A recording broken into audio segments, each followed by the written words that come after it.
مگر امام موصوف کے کارنامے میں یہ سیاسی رنگ محض ضمنی حیثیت رکھتا ہے، کیونکہ یہ بالواسطہ کام تھا، راست کام نہیں تھا۔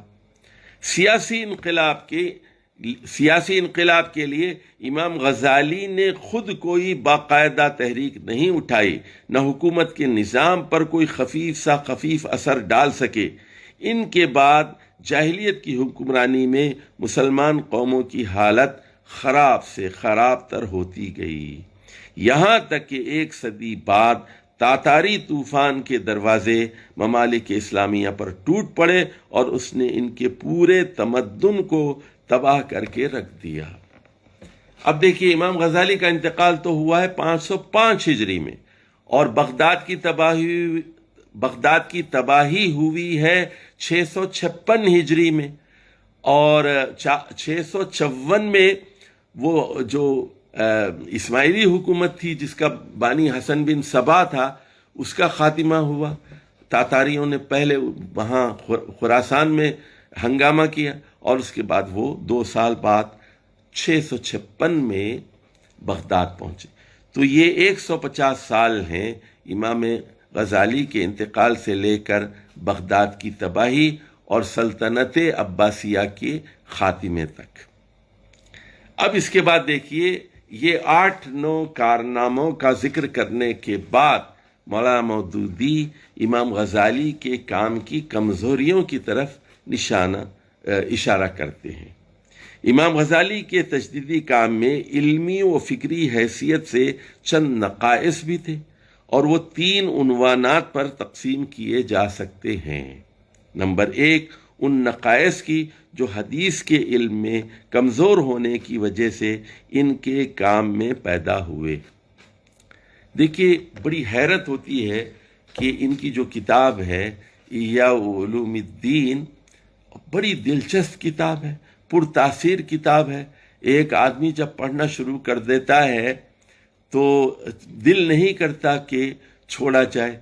اس کی بڑی تاثیر ہے، دل پر اثر کرنے والی کتاب ہے۔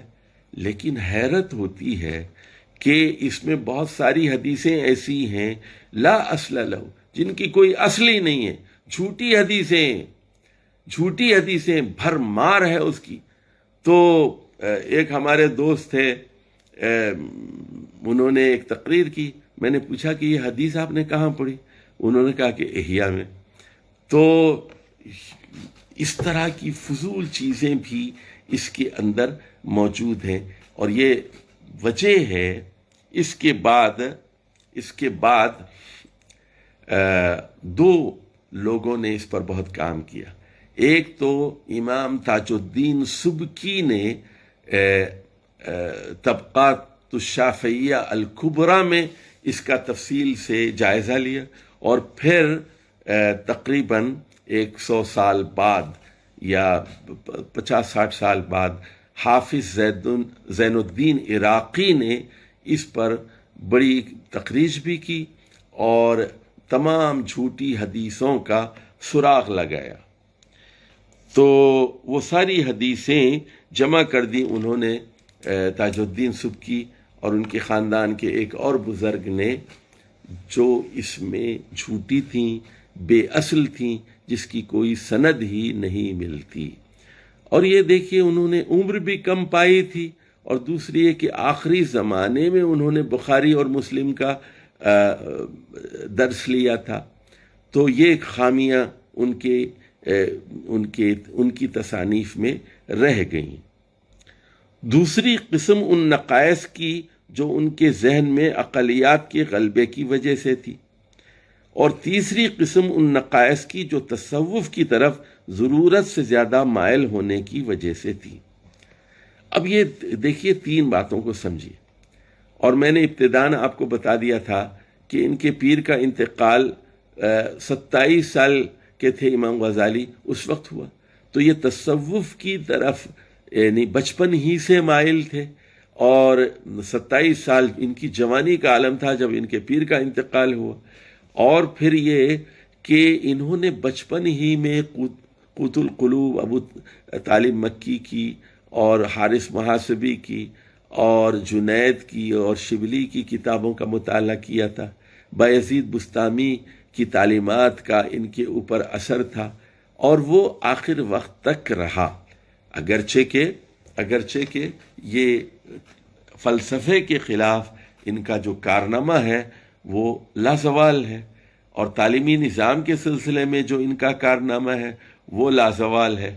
تو مولا مودودی نے 3 بڑے نقطوں کی طرف اشارہ کیا ہے: ایک علم حدیث میں پختہ نہ ہونا، دوسرے تصوف کی طرف غیر ضروری طور پر زیادہ مائل ہو جانا، اور تیسری چیز یہ کہ عقلیات کے مطالعے کی وجہ سے اس کے کچھ اثرات ان کے اندر آ گئے۔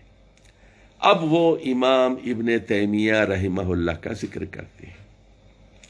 ان کمزوریوں سے بچ کر امام موصوف کے اصل کام، یعنی اسلام کی ذہنی و اخلاقی روح کو زندہ کرنے اور بدعت و ضلالت کی آزمائشوں کو نظام فکر و نظام تمدن سے چھانٹ کر نکالنے کے کام کو جس شخص نے آگے بڑھایا وہ ابن تیمیہ تھا۔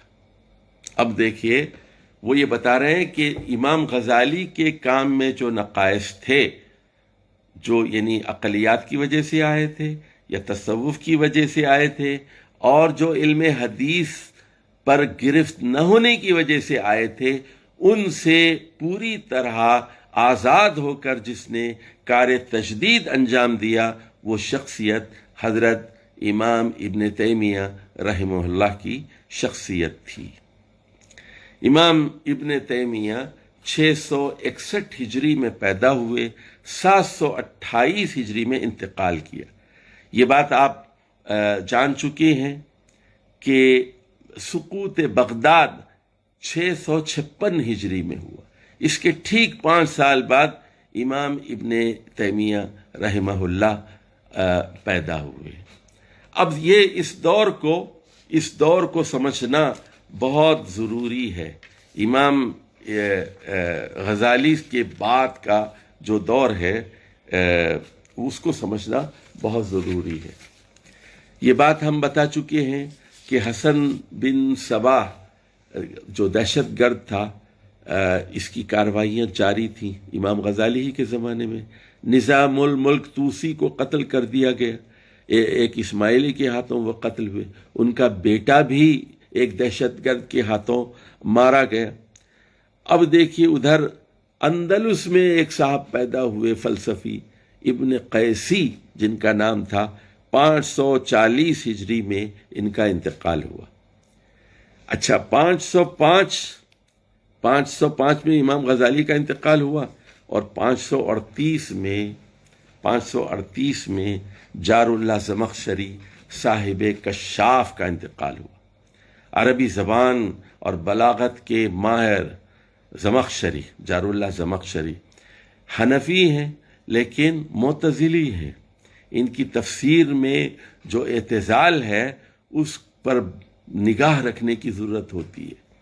ایک طرف وہ ایک بہت بڑا شاہکار ہے جس سے کوئی مفسر بے نیاز نہیں ہو سکتا، اور دوسری طرف وہ اعتزال کے بہت بڑے علمبردار ہیں۔ بلکہ بڑی حیرت کی بات یہ ہے کہ اس میں فضائل قرآن کی بعض چھوٹی حدیثیں بھی ملتی ہیں۔ اور اسی زمانے میں دیکھیے وہ مشہور کتاب عبدالکریم شہرستانی کی لکھی جاتی ہے، جسے الملل والنحل کے نام سے، اور اب یہاں تصوف کے سلسلے قائم ہو جاتے ہیں، یعنی قادریہ سلسلہ، سہروردیہ سلسلہ اور چشتیہ سلسلہ۔ اب یہ شاذلیہ سلسلہ، اور ان کو استحکام ہوتا ہے۔ تصوف کے سلسلے میں 2-4 باتوں کو ذرا سمجھ لیجیے۔ تصوف بحیثیت عقیدہ، یعنی اللہ کی صفات کے بارے میں تصوف کا عقیدہ کیا ہے، قرآن و سنت کا عقیدہ کیا ہے، اور اس سے مختلف تصوف اور اہل تصوف کے عقائد کیا ہیں، یہ ایک الگ موضوع ہے۔ دوسرا یہ ہے کہ تصوف بحیثیت سلاسل کے مختلف سلسلوں کے ذریعے سے اس کی کیا حیثیت ہے اور اس کے کیا فوائد ہیں اور اس کے کیا نقصانات ہیں۔ تیسری چیز یہ ہے کہ تصوف کی بدعات کیا ہیں، تصوف کی بدعات کیا ہیں۔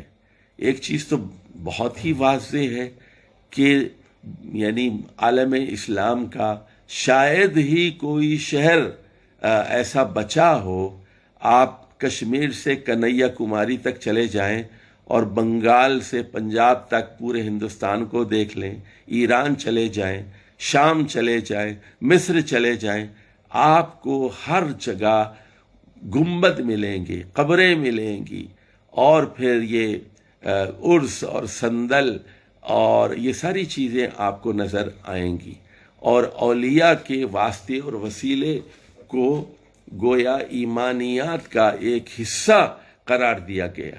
اور نہ صرف یہ ہوا بلکہ اولیاء کی درجہ بندی کی گئی کہ یہ نجیب ہے، یہ نقیب ہے، یہ ابدال میں سے ہے، اور یہ قطب ہے، یہ قطب الاقطاب ہے، یہ غوث ہے، اور یہ غوث اعظم ہے، اور یہ اس مقام تک پہنچا اور اس مقام تک پہنچا۔ یہ ایک پوری میتھولوجی ہے جس کا قرآن و سنت سے کوئی تعلق نہیں۔ ہاں، جہاں تک اس کی روحانی اور اخلاقی تعلیمات کا تعلق ہے اور تصفیہ قلب کا تعلق ہے، دل کی پاکیزگی کا تعلق ہے، اصلاح نیت کا تعلق ہے، وہ ساری تعلیمات قرآن و حدیث سے منسوس ہیں اور اس کا انکار نہیں کیا جا سکتا، بلکہ بڑے پیمانے پر اس کی اشاعت کی ضرورت ہے، کیونکہ یہ ساری مادیت ہم جو دیکھتے ہیں وہ اسی لیے ہے کہ نہ اللہ سے ملنے کا شوق ہے، نہ شوق ملاقات ہے، اور نہ آخرت کی طلب ہے، نہ آخرت کا خوف ہے۔ تو اس دنیا کو ایک دھوکہ سمجھنا اور دنیا کو امتحان سمجھ کر اس امتحان میں پوری طرح کامیاب ہونے کی کوشش کرنا دل کی پاکیزگی کے بغیر ناممکن ہے۔ تو یہ اب ذرا ہم جائزہ لیتے ہیں امام غزالی سے ابن تیمیہ رحمہ اللہ کے دور کا، یعنی 505 ہجری سے لے کر 728 ہجری تک۔ دیکھیے، یہی چھٹی صدی ہے جس میں اللہ تعالیٰ نے ایک بہت ہی بڑی شخصیت کو پیدا کیا، جسے تاریخ حضرت عبد القادر جیلانی رحمہ اللہ کے نام سے یاد کرتی ہے، اور انہی سے کے نام سے پھر یہ سلسلے شروع ہوئے، سلسلہ قادریہ کا۔ بغداد کے بہت بڑے عالم تھے، حنبلی فقہ کے پیروکار تھے، اور ان کے واعظ کا یہ اثر ہوتا تھا کہ ہزاروں بدکردار لوگ ان کی محفل میں آ کر توبہ کرتے تھے، کہتے تھے کہ ہم شراب نہیں پئیں گے، ظلم نہیں کریں گے، قتل نہیں کریں گے۔ تو عوام الناس میں ایک بہت بڑا ایک تبدیلی کا رجحان پیدا ہوا کہ ہمیں اللہ کی طرف لوٹنا ہے، آخرت کی فکر کرنی ہے، اور گناہوں کی زندگی سے توبہ کرنا ہے۔ حضرت عبد القادر جیلانی کا انتقال 561 ہجری میں ہوا۔ اب یہی وہ زمانہ ہے، دیکھیے 567 میں صلاح الدین ایوبی رحمہ اللہ کے ہاتھوں مصر کی فاطمی خلافت کا خاتمہ ہوتا ہے۔ صلاح الدین ایوبی بھی اشعری تھے اور امام غزالی کی تعلیمات سے متاثر تھے، اور ان کے وہ کارنامے یادگار ہیں جو تاریخ میں ہمیشہ زندہ رہیں گے۔ دیکھیے 583 میں چھٹی ہجری کا اختتام ہے، 583 میں بیت المقدس کو آزاد کرایا جاتا ہے۔ یہ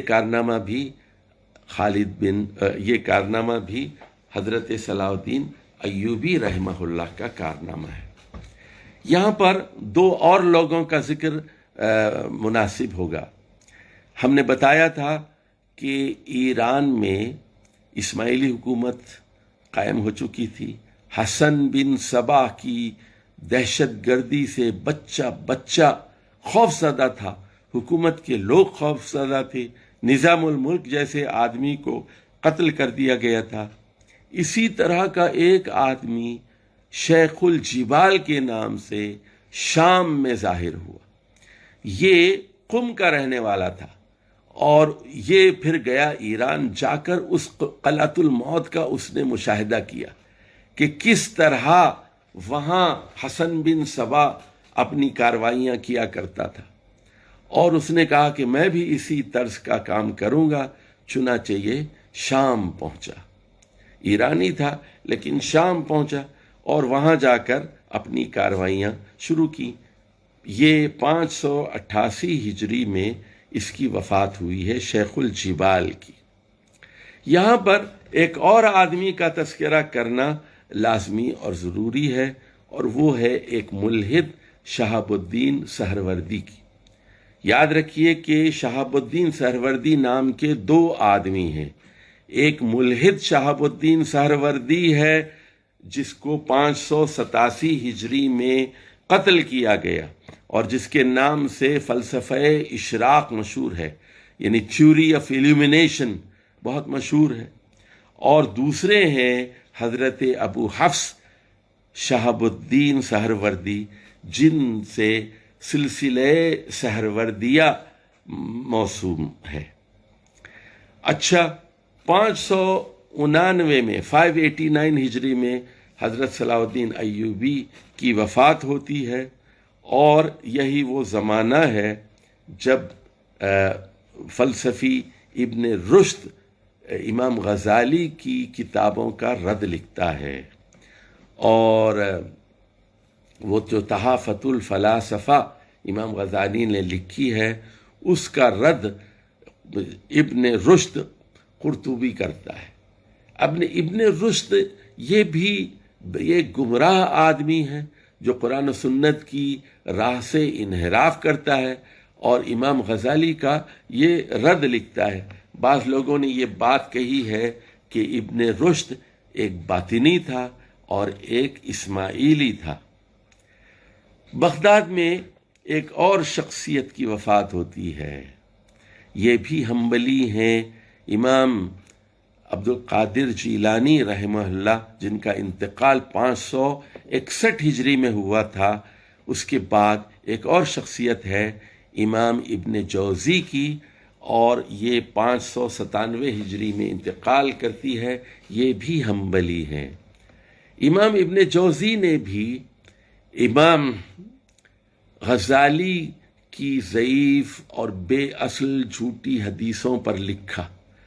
وہ امام غزالی کے معترف تھے اور ان کی خدمات کے معترف تھے، اور اس میں کسی بخل سے کام نہیں لیتے تھے، لیکن چونکہ محدث تھے اور حدیث پر عبور تھا، اس لیے، اور ان کی کتاب موضوعات بہت مشہور ہے جس میں تمام جھوٹی حدیثوں کو جمع کیا گیا ہے، اگرچہ کہ کہا جاتا ہے کہ یہ اپنی تنقید میں کچھ سخت ہیں۔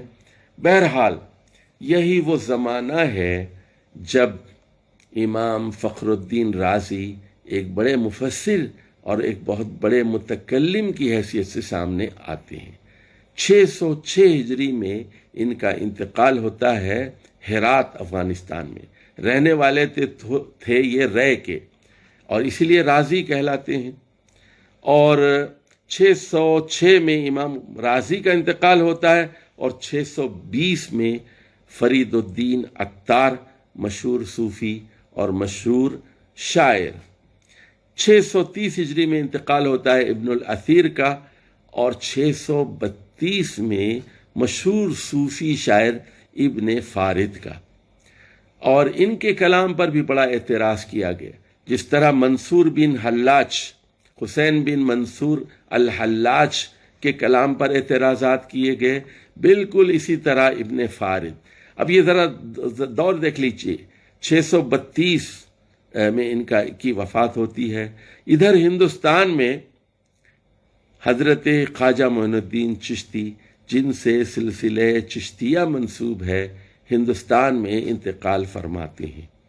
اور ادھر عرب دنیا میں ایک اور بڑی شخصیت کی وفات ہوتی ہے، اور ٹھیک 5 سال بعد خواجہ معین الدین چشتی کے انتقال کے 5 سال بعد، اور وہ شخصیت ہے شیخ اکبر محی الدین ابن عربی کی، جن کی کتابیں بالخصوص فصوص الحکم اور فتوحات مکیہ بڑی مشہور ہیں اور متنازعہ کتابیں ہیں، اور ان کی بعض عبارتوں پر بڑی سخت تنقید ہوئی ہے۔ تو اور آپ دیکھتے ہیں کہ 642 میں اس کے کوئی 4 سال بعد شمس تبریزی کا قتل ہوتا ہے، اور اب وہ برا وقت آ گیا 656 ہجری کا، جب بغداد کی اینٹ سے اینٹ بجا دی جاتی ہے۔ ہلاکو خان خراسان اور ایران کی فتوحات کے بعد عراق میں داخل ہوتا ہے اور پورا تمدن اور پوری تہذیب برباد کر دی جاتی ہے۔ اور یہاں 656 ہی میں مشہور صوفی بزرگ ابو الحسن شاذلی کی وفات ہوتی ہے، جن سے سلسلہ شاذلیہ منسوب ہے۔ تو یہاں میں جو چیز سمجھانا چاہتا ہوں وہ یہ ہے کہ یہ 7ویں صدی ہجری ہے۔ 561 چھٹی صدی میں حضرت عبد القادر جیلانی کا انتقال ہو رہا ہے۔ 632 ہجری میں شہاب الدین سہروردی کا انتقال ہو رہا ہے۔ 633 میں صرف 1 سال بعد خواجہ معین الدین چشتی کا انتقال ہو رہا ہے، اور 656 میں وہ یعنی وہی سال جب سقوط بغداد ہوا تھا ابو الحسن شاذلی کا انتقال ہوتا ہے۔ اور یہ وہی دور ہے جب اہل تشیع کے درمیان اعتزال جنم لیتا ہے۔ یہ اہل تشیع کا معاملہ بھی بڑا عجیب ہے، یعنی ابتدا میں مامون وغیرہ کے زمانے میں، ہارون رشید کے زمانے میں، تو اہل تشیع میں بعض ایسے لوگ پیدا ہوئے جو اللہ تعالیٰ کی تجسیم کرتے تھے، اللہ تعالیٰ کا طول عرض بتاتے تھے، ہائٹ بتاتے تھے، اور جو مجسمہ کہلاتے تھے۔ پھر اس کے اوپر باطنیت کے اثرات پڑے، من مانی قرآن کی تعویلات ہوتی رہی۔ پھر اس کے بعد اعتزال اہل تشیع کے اندر آ گیا۔ 656 ہجری میں ہی مشہور شیعی عالم ابن ابی الحدید کا انتقال ہوتا ہے۔ یہ سقوط بغداد کا سال ہے، جس میں ابن ابی الحدید جو شیعہ اور معتزلی بھی ہیں، شیعہ بھی ہیں اور معتزلی بھی ہیں، ان کا انتقال ہوتا ہے، اور اسی سال ابو الحسن شاذلی کا انتقال ہوتا ہے۔ اب اس کے ٹھیک 5 سال بعد امام ابن تیمیہ رحمہ اللہ پیدا ہوتے ہیں، اور دیکھیے 664 میں خواجہ فرید الدین شکر گنج کی وفات ہوتی ہے، اور دوسری طرف وہاں افریقہ میں ہم دیکھتے ہیں کہ ایک فلسفی پیدا ہوتا ہے ابن سبعین۔ اس کے گمراہ ہونے میں کوئی شک نہیں، اور بعض لوگ یہ کہتے ہیں کہ اس نے نبوت کا دعویٰ کیا تھا، اور ختم نبوت کے بارے میں الٹی سیدھی باتیں اس نے کی تھیں۔ 669 میں اس کا انتقال ہوا ہے، اور یہ بات کہی جاتی ہے کہ امام ابن دقیق العید نے اس کے ساتھ مناظرہ کیا تھا، تو یہ بدبخت ابن سبعین یہ کہتا تھا کہ نبی کریم صلی اللہ علیہ وسلم نے لا نبی بعدی کہہ کر نبوت کو محدود کر دیا۔ تو دیکھیے کیسے خطرناک لوگ فلسفے کے نام پر مسلمانوں میں پیدا ہو رہے تھے، اور یہ ابن سینا کا پیروکار تھا۔ یہ ابن سینا کا پیروکار تھا۔ ابن سبعین 669 میں اس کی وفات ہوئی ہے، اور 672 میں مشہور شاعر جلال الدین الرومی الصوفی کا انتقال ہوا ہے۔ اور ایک بہت بڑی شخصیت، تاریخ اسلام کی بہت بڑی شخصیت، اور ایک اعتبار سے مجدد بھی ہے، صرف 45 سال کی عمر میں انتقال کرتی ہے۔ میری مراد یحییٰ بن شرف الدین امام نووی سے ہے۔ 676 میں ان کا انتقال ہوتا ہے. 631 میں پیدا ہوئے، 671 میں ان کا انتقال ہوتا ہے. اور ان کے انتقال کے وقت امام ابن تیمیہ کی عمر صرف 15 سال تھی. 702 ہجری میں امام ابن دقیق العید کا انتقال ہوتا ہے، اور یہ ایک طرف شافعی فقہ کے ماہر تھے اور دوسری طرف مالکی فقہ کے ماہر بھی تھے. عجیب لوگ تھے. تو یہ بڑی ضرورت ہے کہ تمام مذاہب کا مطالعہ کیا جائے اور تقابلی مقابلہ کیا جائے کہ حنفیہ کیا کہتے ہیں، شافعیہ کیا کہتے ہیں، مالکیہ کیا کہتے ہیں، اور کون سی چیز اقرب الی الکتاب والسنہ ہے، قرآن اور حدیث سے قریب تر چیز کیا ہے. یہ رجحان عام ہونا چاہیے. نصاب تعلیم میں تبدیلی کی ضرورت ہے اور کتابوں کو بدلنا بہت ضروری ہے. ایسی کتابوں کو پڑھانا چاہیے جس سے طلبہ کے اندر اجتہادی قوت پیدا ہو اور وہ اصل کی طرف لوٹیں، اور فقہ کی جو مشگافیاں ہیں اور اس کے اندر جو خردہ بینی ہے اس سے بچ کر مسلمات پر اتفاق کر لیا جائے. اور اس دیکھیے امام ابن دقیق العید کے بعد کوئی 26 سال بعد ان کی وفات کے امام ابن تیمیہ کا انتقال ہوتا ہے. تو یہ سارے لوگ ہم عصر ہیں، یعنی امام نووی امام ابن تیمیہ سے کوئی 50 سال پہلے انتقال کرتے ہیں، اور ابن دقیق کوئی 25-26 سال پہلے انتقال کرتے ہیں. اور امام ابن تیمیہ کے ہم اس عصر علماء کون ہیں، ان کے شاگرد کون ہیں، یہ بھی ذرا جاننا ضروری ہے تاکہ اس عہد کے بارے میں ہمیں معلوم ہو جائے. امام مصری ہیں، بہت بڑے محدث، 742 ہجری میں ان کا انتقال ہوتا ہے. اور امام قدامہ اور ان کا پورا خاندان جیسا کہ آپ جانتے ہیں 744 ہجری میں ان کا انتقال ہوتا ہے. ادھر اندلس میں ابو حیان الاندلسی کی تفسیر البحر المحیط سامنے آتی ہے. یہ بھی امام ابن تیمیہ کے ہم عصر ہیں. 745 ہجری میں ان کا انتقال ہوتا ہے.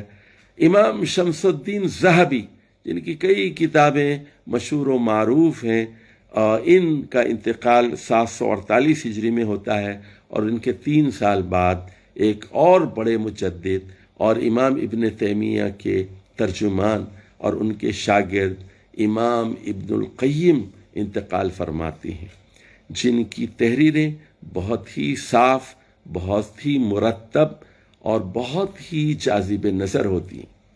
اور جو کام بھی امام ابن القیم نے کیا وہ بہت اچھا کیا، اور یقیناً انہوں نے امام ابن تیمیہ رحمہ اللہ کے کام کو آگے بڑھایا. تو یہ وہ زمانہ ہے جب اللہ تعالیٰ نے حضرت امام ابن تیمیہ رحمہ اللہ کو پیدا کیا.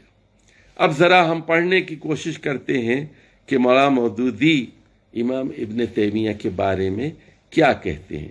یہ میں بتا چکا ہوں کہ پہلے وہ بتا چکے تھے کہ امام غزالی کے کام میں 3 قسم کی کمزوریاں اور 3 قسم کے نقائص تھے. ایک تو علم حدیث میں مہارت کا نہ ہونا، دوسرے تصوف کی طرف بہت زیادہ مائل ہو جانا، اور تیسرے فلسفے کے کچھ اور عقلیات کے غلبے کی وجہ سے کچھ کمیاں اور کچھ کمزوریاں ان کی تحریروں میں آ گئی تھیں. اب اس کے بعد مولانا مودودی کہتے ہیں ان کمزوریوں سے بچ کر، یعنی امام غزالی کی کمزوریوں سے بچ کر امام موصوف کی اصل کام یعنی اسلام کی ذہنی و اخلاقی روح کو زندہ کرنے اور بدعت و ضلالت کی آلائشوں کو نظام فکر و نظام تمدن سے چھانٹ کر نکالنے کے کام کو جس شخص نے آگے بڑھایا وہ ابن تیمیہ تھی. اچھا آپ ذرا دیکھ لیجئے ابن تیمیہ کو جو کام ہے، پہلے موٹی موٹی باتیں ذرا سمجھ لیجئے اور اس کے بعد دیکھتے ہیں کہ مولانا کیا فرماتے ہیں۔ موٹی موٹی بات یہ ہے کہ امام ابن تیمیہ نے اصل کی طرف، قرآن و سنت کی طرف رجوع کرنے کی ایک عمومی دعوت دی۔ دوسری بات یہ کہ اہل تشیع کی جو گمراہیاں تھیں، بالخصوص باطنیہ کی، ان گمراہیوں کا پردہ چاک کیا۔ تیسری طرف انہوں نے تقلید جامد کی مخالفت کی۔ چوتھی طرف انہوں نے جو باطل فلسفے تھے ان کا رد پیش کیا۔ اور پھر اگلی بات یہ کہ انہوں نے عملاً تاتاریوں کے خلاف جہاد کیا۔ آپ جیسا کہ جانتے ہیں تاتاری ادھر سے آئے تھے، خراسان کی طرف سے آئے تھے، اور وہ جو حسن بن صبا نے جو حکومت قائم کی تھی اس کا خاتمہ کیا۔ اس کے بعد پھر انہوں نے بغداد پر حملہ کیا۔ اب بغداد پر حملہ کرنے کے بعد یہ شام اور ترکی کی طرف بڑھ رہے تھے، یہ وہ الجزیرہ کا جو علاقہ ہے اور اردن کی طرف یہ بڑھ رہے تھے۔ مولانا مودودی کہتے ہیں امام غزالی کے 150 برس بعد 7ویں صدی کے نصف آخر میں امام ابن تیمیہ پیدا ہوئے۔ یہ وہ زمانہ تھا کہ دریائے سندھ سے فرات کے کناروں تک تمام مسلمان قوموں کو تاتاری غارت گر پامال کر چکے تھے اور شام کی طرف بڑھ رہے تھے۔ مسلسل 50 برس کی ان شکستوں نے دائمی خوف اور بد امنی کی حالت میں اور علم و تہذیب کے تمام مرکزوں کی تباہی نے مسلمانوں کو اس مرتبہ پستی سے بھی بہت زیادہ نیچے گرا دیا تھا جس پر امام غزالی نے انہیں پایا تھا۔ نئے تاتاری حملہ آور اگرچہ اسلام قبول کرتے جا رہے تھے، مگر جاہلیت میں یہ حکمران اپنے پیش رو ترکی فرما رواؤں سے بھی کئی قدم آگے تھے۔ ان کے زیر اثر آ کر عوام اور علماء، مشائخ اور فقہاء و قضات کے اخلاق اور بھی زیادہ گرنے لگے۔ اچھا اب دیکھیے فٹ نوٹ میں مولانا مودودی کیا کہتے ہیں۔ اس وقت کے علماء کی حالت یہ تھی کہ ہلاکو خان نے بغداد پر تسلط جمانے کے بعد علماء سے فتویٰ طلب کیا کہ سلطان کافر عادل اور سلطان مسلم ظالم میں سے کون افضل ہے؟ تو علماء نے بلا تکلف فیصلہ صادر فرمایا کہ سلطان کافر عادل افضل ہے۔ یہ تھے دیکھیے علماء سو، انا للہ و انا الیہ راجعون۔ اس وقت کے عمرا کا حال یہ تھا کہ دنیا اسلام میں تاتاریوں کی چیرہ دستی سے بچ بچا کر مسلمانوں کی جو سب سے بڑی سلطنت رہ گئی تھی وہ مصر و شام کے ممالک کی سلطنت تھی، اور انہوں نے اپنی سلطنت کے قانون کو 2 حصوں میں تقسیم رکھا تھا۔ 2 حصوں میں تقسیم کر رکھا تھا۔ ایک شخصی قانون جس کا دائرہ اثر صرف نکاح و طلاق و وراثت وغیرہ امور مذہبی تک محدود تھا، یعنی دوسرے معنی میں جس کو کل میں نے کہا تھا نا کہ مائلڈ سیکولرزم، یہ مائلڈ سیکولرزم تھا یہ، اور ان معاملات میں فیصلے شریعت کے مطابق ہوتے تھے۔ دوسرا ملکی قانون جو تمام دیوانی فوجداری معاملات اور پورے نظام سلطنت پر حاوی تھا، یہ سراسر چنگیز خانی دستور پر مبنی تھا۔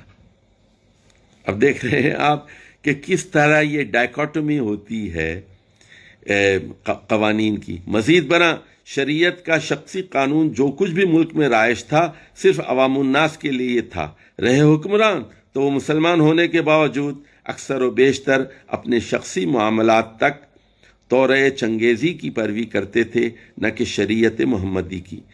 ان کے غیر اسلامی رویہ کا اندازہ کرنے کے لیے صرف اتنی بات کافی ہے کہ مقریزی کے بیان کے مطابق انہوں نے اپنی سلطنت میں قحبہ خانوں کو کھلی چھٹی دے رکھی تھی اور زنان بازاری پر ایک ٹیکس لگا دیا گیا تھا جس کی آمدنی دولت اسلامیہ کے خزانہ عامرہ میں داخل کی جاتی تھی۔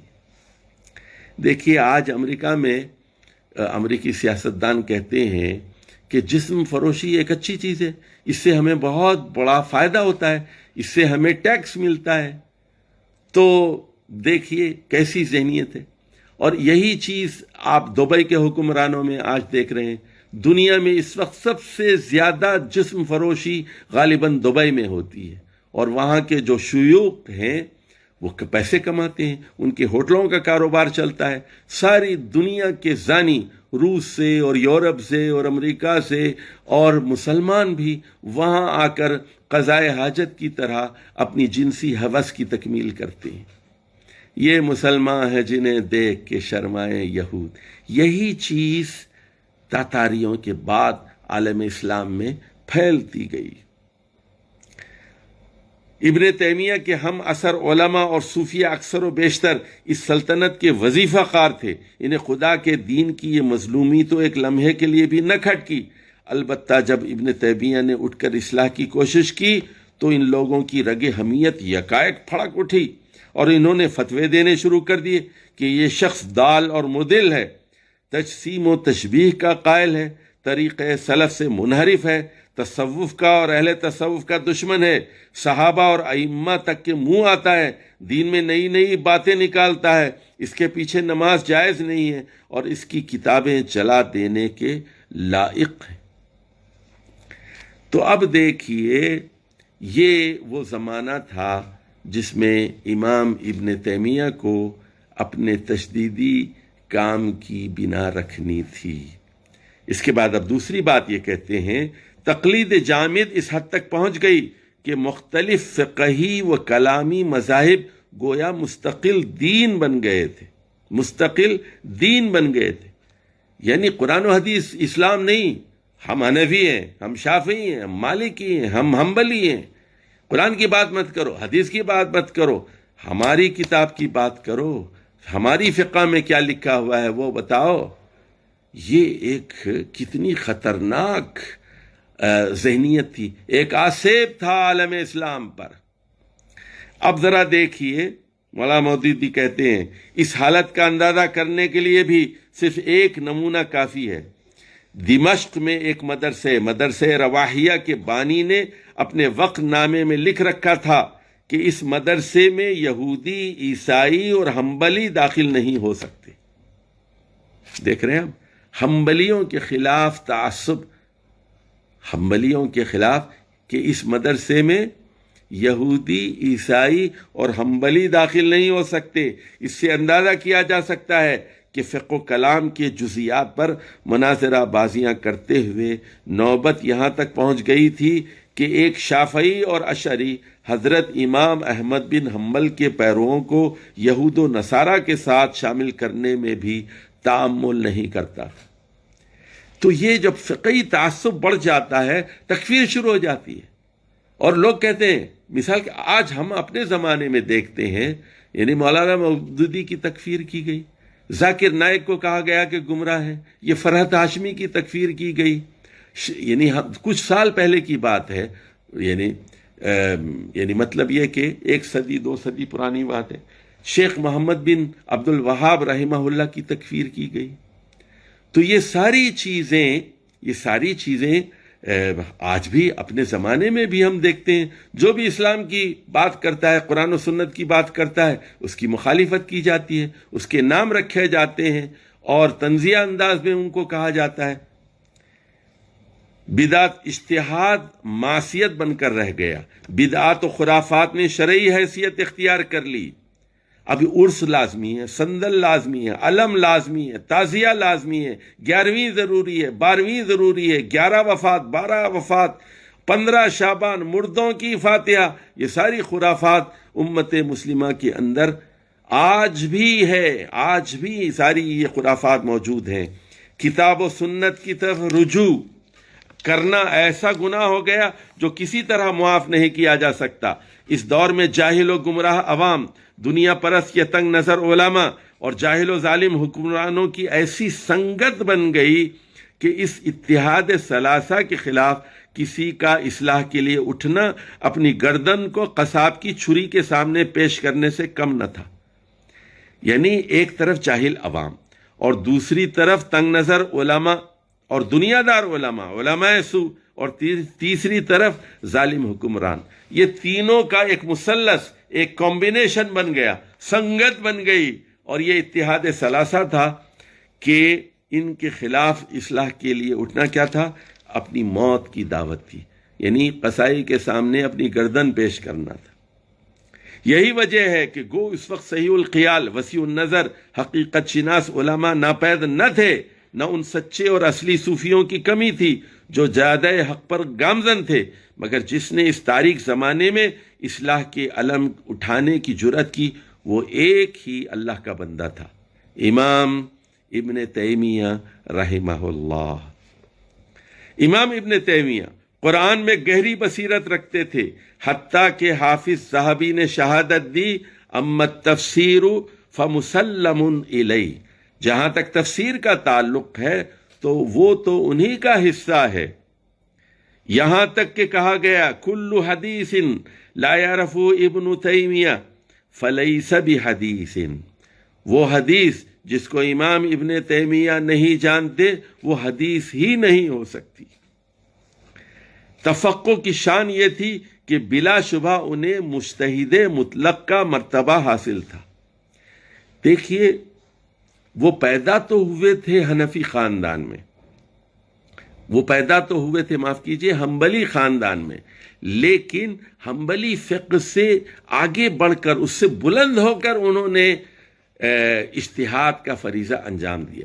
تو اصل چیز یہ ہوتی ہے، آپ کسی نہ کسی گھرانے میں پیدا ہوتے ہیں نا، شافعی گھرانے میں پیدا ہوتے ہیں، حنبلی گھرانے میں پیدا ہوتے ہیں، مالکی گھرانے میں یا حنفی گھرانے میں، لیکن دیکھنا یہ ہے کہ آپ ان جکڑ بندیوں سے اوپر اٹھ کر اور بلند ہو کر کس قدر اپنے آپ کو قرآن اور حدیث سے قریب تر کرنے کی کوشش کرتے ہیں، یا آپ یہ کہتے ہیں کہ میں اس پر نہیں جاؤں گا، جو ہمارے بزرگوں نے کہہ دیا ہے، جو مغنی میں لکھا ہے اور جو مدونہ میں لکھا ہے، جو قدوری میں لکھا ہے، جو ہدایہ میں لکھا ہے، یہی میرے لیے ایک مرجع ہے۔ وہ ایک ہمارا دوست ہے، اس نے مجھے ایک شعر عربی کا سنایا جس میں لکھا کہ الہدایۃ کالقرآن، یہ فقہ کی کتاب ہدایہ وہ قرآن کی طرح ہے۔ تو میں نے کہا کہ اس شعر کے لکھنے والے پر اللہ کی لعنت ہو، کہاں اللہ کا کلام اور کہاں ایک انسانی استنباطی کوشش۔ تو اس نقطے پر توجہ کی ضرورت ہے۔ علوم عقلیہ، منطق، فلسفہ اور کلام میں اتنی گہری نظر تھی کہ ان کے معاصرین میں سے جن لوگوں کا سرمایہ ناز یہی علوم تھے وہ ان کے سامنے بچوں کی حیثیت رکھتے تھے۔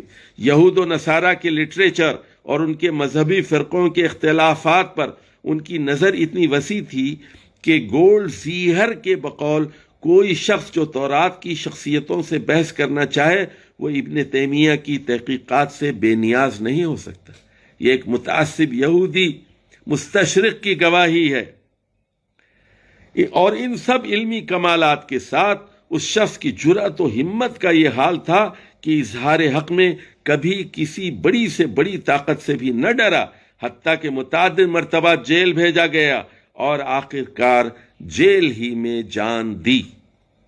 یہی وجہ ہے کہ وہ امام غزالی کے چھوڑے ہوئے کام کو ان سے زیادہ خوبی کے ساتھ آگے بڑھانے میں کامیاب ہوئے۔ اب مولانا مودودی بتاتے ہیں کہ خلاصہ کیا ہے اور امام ابن تیمیہ کے تجدیدی کام کا خلاصہ کیا ہے۔ دیکھیے، اس اختصار سے مولانا نے بات کی ہے کہ عقل حیران ہو جاتی ہے کہ انہوں نے تقریباً 1300 سال کی تاریخ کو کس طرح، بلکہ اس سے پہلے یعنی ویدان سے اور فلسفے کے جو یونانی فلسفے کے بانیوں سے لے کر یعنی قبل مسیح تک کی تاریخ کو، علمی اور فکری تاریخ کو رقم کر دیا ہے صرف 120 صفحات میں۔ ایسی جامع کتاب، لوگوں نے ہزاروں صفحے اس پر لکھے ہیں، پوری تاریخ اسلامی پر۔ جب مولانا لیکن فکری طور پر بتاتے ہیں کہ تجدید کیا ہے اور آج کے آدمی کو یہ کام کیسے کرنا چاہیے، ہمیں اصل کی طرف لوٹنا چاہیے، یہ ہے اصل پیغام جو اس پوری کتاب میں دیا گیا ہے۔ قرآن اور حدیث کی طرف لوٹو، اصل کی طرف لوٹو، دین مکمل ہو چکا ہے، اس میں نہ کوئی کمی کی جا سکتی ہے نہ اضافہ کیا جا سکتا ہے۔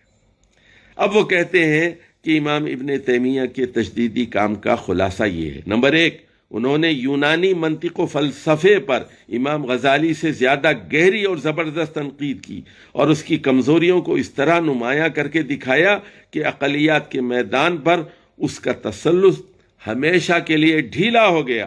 ان دونوں اماموں کی تنقید کے اثرات مشرق ہی تک نہیں بلکہ مغرب تک بھی پہنچے۔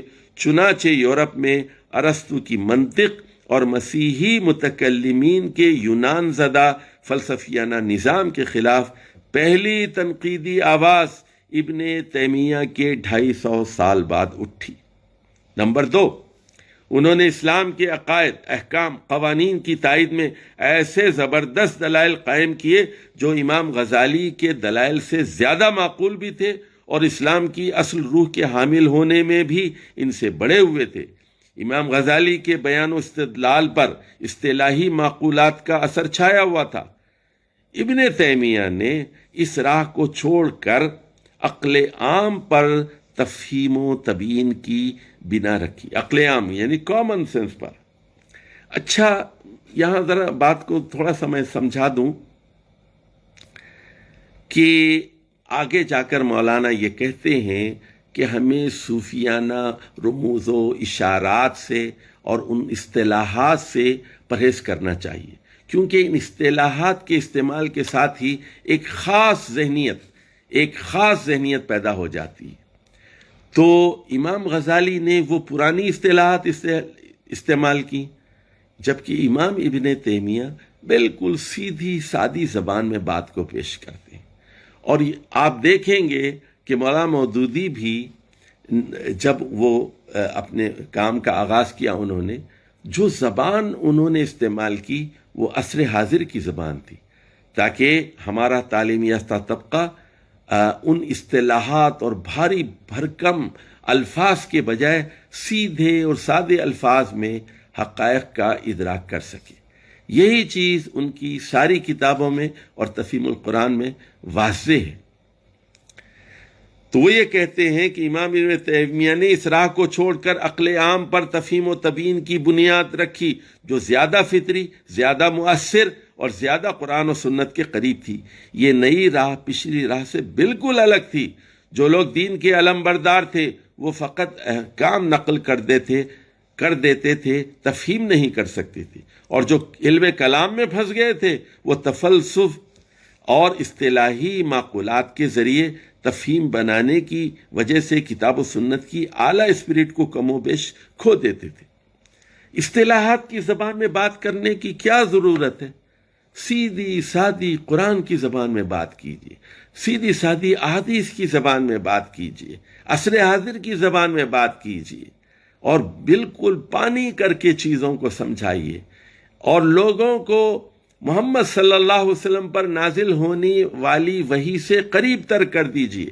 یہ ایک فطری طریقہ ہے جو انبیاء علیہ الصلوۃ والسلام اختیار کرتے ہیں۔ ابن تیمیہ نے عقائد و احکام کو ان کی اصل اسپرٹ کے ساتھ بے کم و کاس بیان بھی کیا، اور پھر تفہیم کا وہ سیدھا سادہ فطری ڈھنگ اختیار کیا جس کے سامنے عقل کے لیے سر جھکا دینے کے سوا کوئی چارہ نہ تھا۔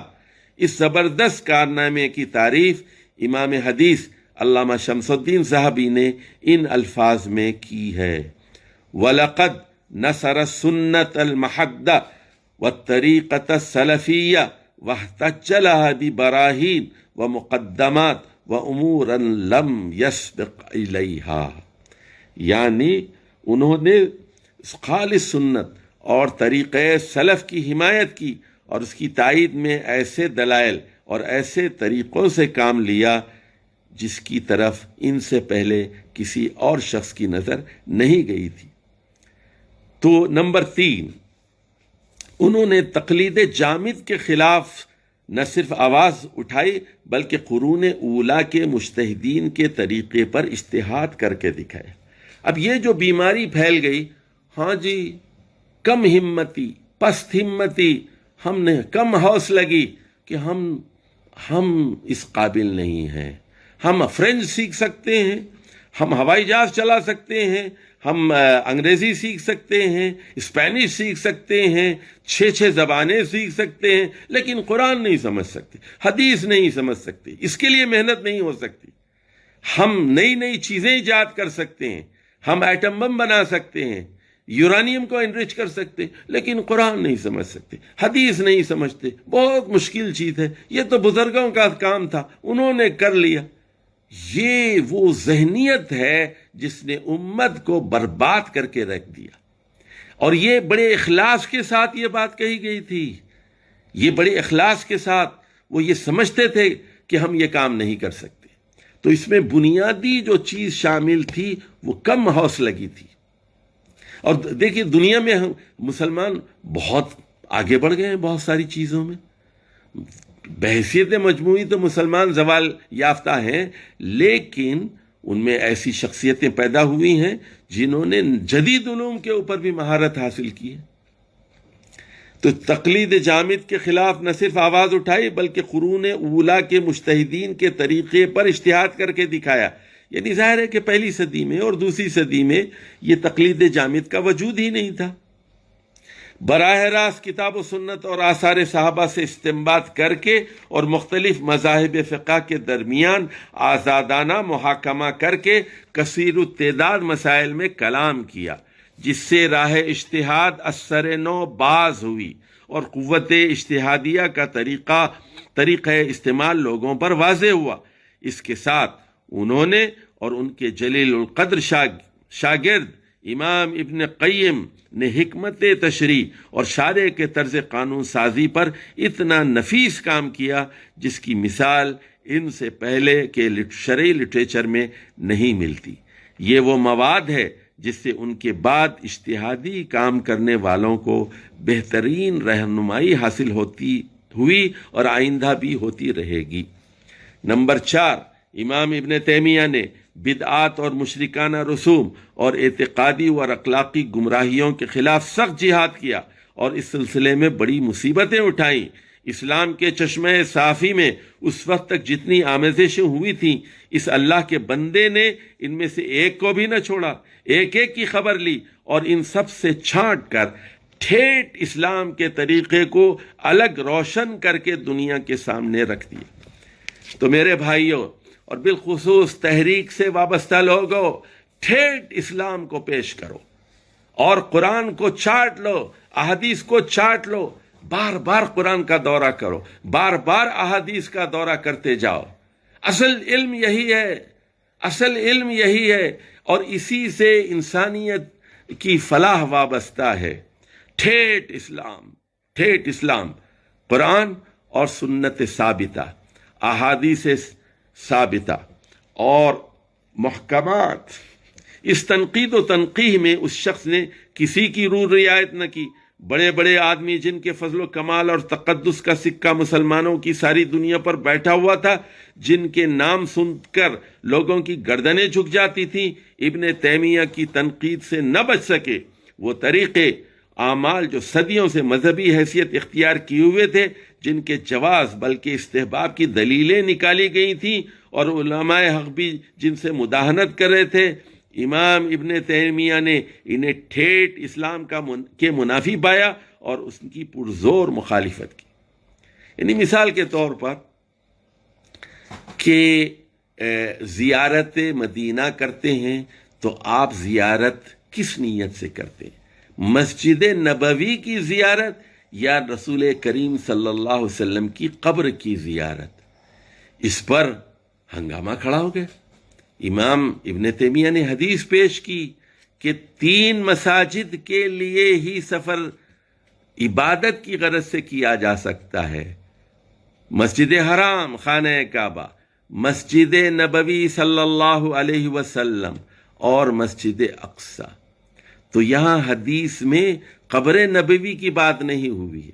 ہاں وہاں سے گزر ہو تو آپ سلام ضرور کریں گے اور درود شریف تو ہمیشہ پڑھتے رہیں گے. روزانہ درود پڑھنا چاہیے.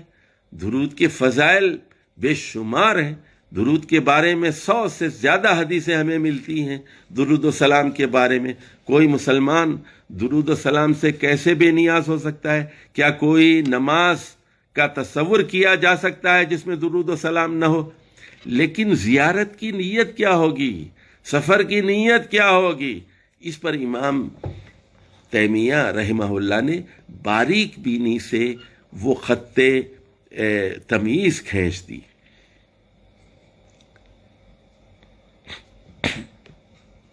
اس آزاد خیالی اور صاف گوئی کی وجہ سے ایک دنیا ان کی دشمن ہو گئی اور آج تک دشمن چلی آتی ہے. جو لوگ ان کے عہد میں تھے انہوں نے مقدمات قائم کر کے انہیں کئی مرتبہ جیل بھجوایا، اور جو بعد میں آئے انہوں نے تکفیر و تذلیل کر کے اپنا دل ٹھنڈا کیا. مگر اسلام خالص و محض کے اتباع کا جو سور امام ابن تیمیہ نے پھونکا تھا، اس کی بدولت ایک مستقل حرکت دنیا میں پیدا ہو گئی جس کی آواز باز گشت اب تک بلند ہو رہی ہے. اس تجدیدی کام کے ساتھ انہوں نے تاتاری وحشت و بربریت کے مقابلے میں تلوار سے بھی جہاد کیا. اس وقت مصر و شام اس سیلاب سے بچے ہوئے تھے. امام نے وہاں کے عام مسلمانوں اور رئیسوں میں غیرت و حمیت کی آگ پھونکی اور انہیں مقابلے پر آمادہ کیا. ان کے ہم عصر شہادت دیکھتے ہیں کہ مسلمان تاتاریوں سے اتنے مروب ہو چکے تھے کہ ان کا نام سن کر کانپ اٹھتے تھے اور ان کے مقابلے میں جاتے ہوئے ڈرتے تھے. کأنما یساقون الی الموت، گویا وہ موت کی طرف دوڑے جا رہے ہیں. مگر امام ابن تیمیہ نے ان میں جہاد کا جوش پھونک کر شجاعت کی سوئی ہوئی روح کو بیدار کر دیا. اب اس کے بعد وہ یہ کہتے ہیں، تاہم یہ واقعہ ہے کہ وہ کوئی ایسی سیاسی تحریک نہ اٹھا سکے جس سے نظام حکومت میں انقلاب برپا ہوتا اور اقتدار کی کنجیاں جاہلیت کے قبضے سے نکل کر اسلام کے ہاتھ میں آ جاتی.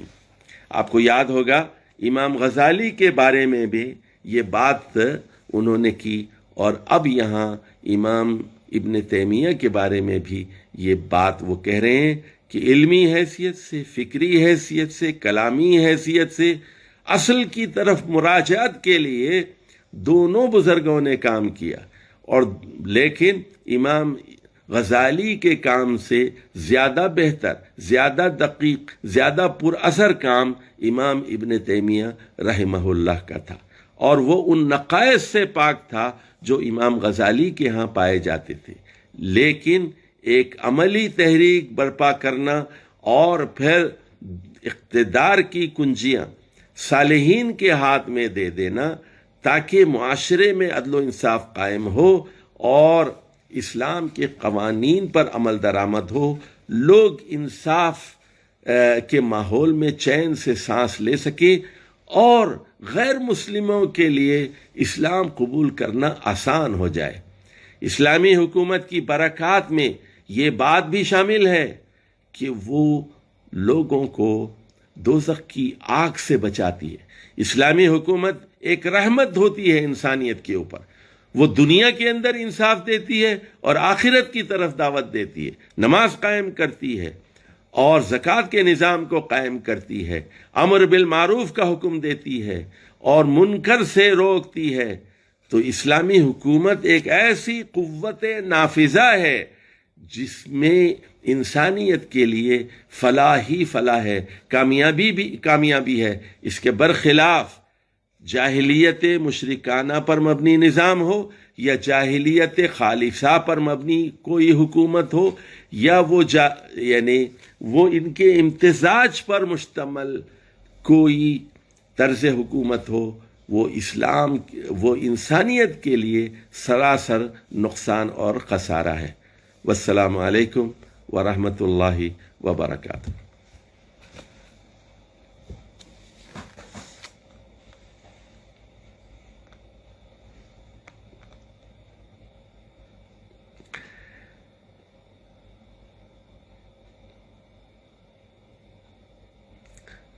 کسی صاحب نے پوچھا ہے کہ امام غزالی نے خلافت کا علم کیوں نہیں بلند کیا؟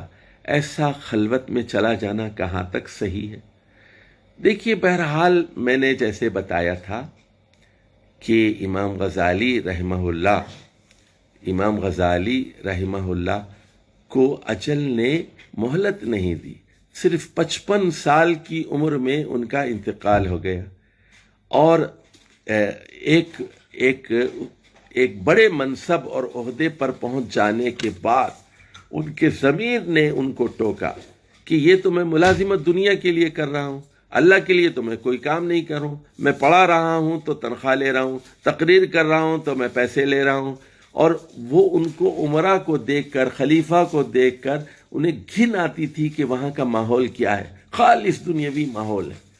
تو وہ چونکہ وہ اقتدار کے آس پاس موجود تھے، وہ عباسی خلیفہ کے آس پاس موجود تھے، وہ سلجوقی حکمرانوں کے آس پاس موجود تھے، اس لیے اس ماحول سے انہیں گھٹن محسوس ہوئی، اور پھر وہ عبادات کی طرف مائل ہوئے۔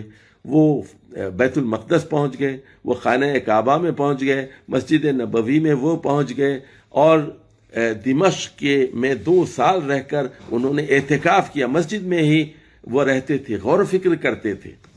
تو یہ غور و فکر بھی ایک اچھی چیز ہے۔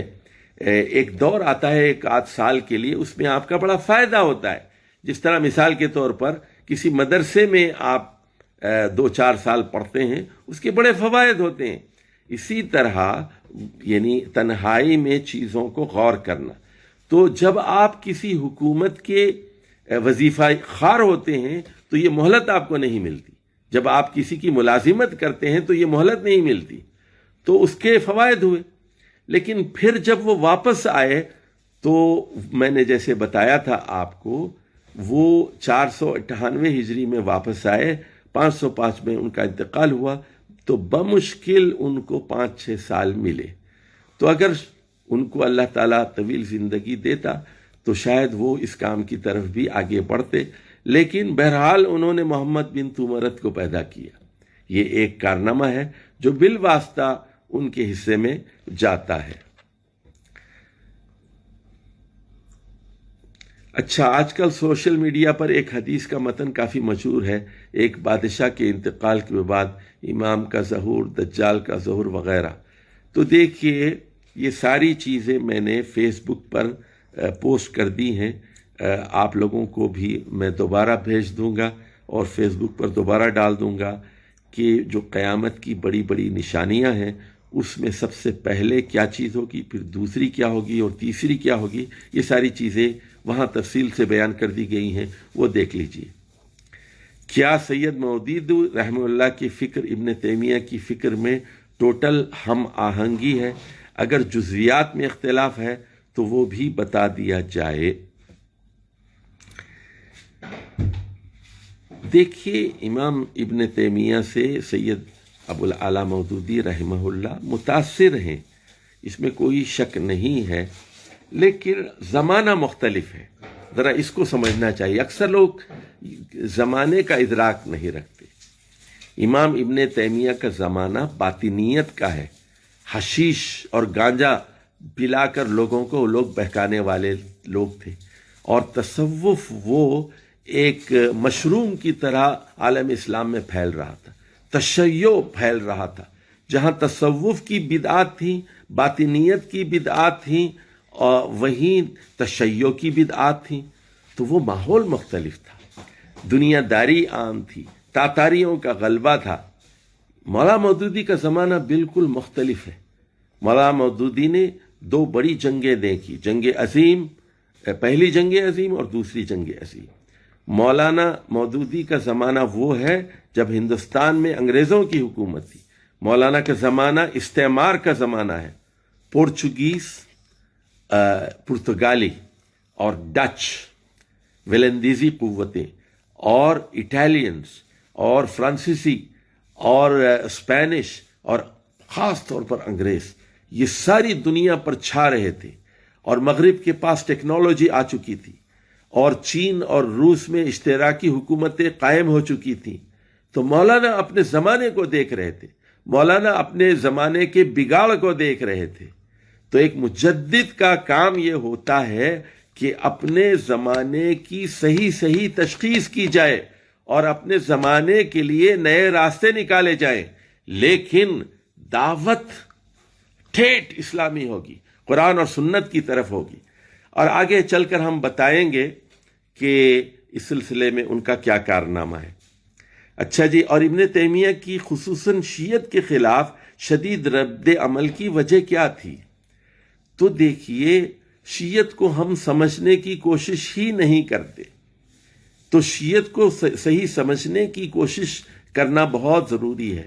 ہم تصوف کو بھی نہیں سمجھتے اور شیعت کو بھی نہیں سمجھتے۔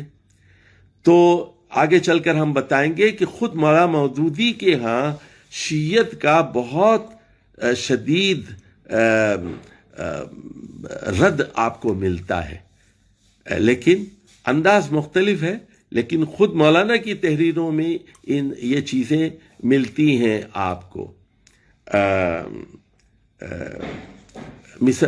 مثال کے طور پر میں بتاتا ہوں آپ کو کہ قرآن مجید میں جو سورۃ الاحزاب میں بنات کا جب ذکر آیا تو انہوں نے وہاں بتایا ہے کہ رسول اللہ صلی اللہ علیہ وسلم کی ایک بیٹی نہیں تھی جیسا کہ اہل تشیع کہتے ہیں، بلکہ قرآن کہتا ہے کہ بیٹیاں تھیں۔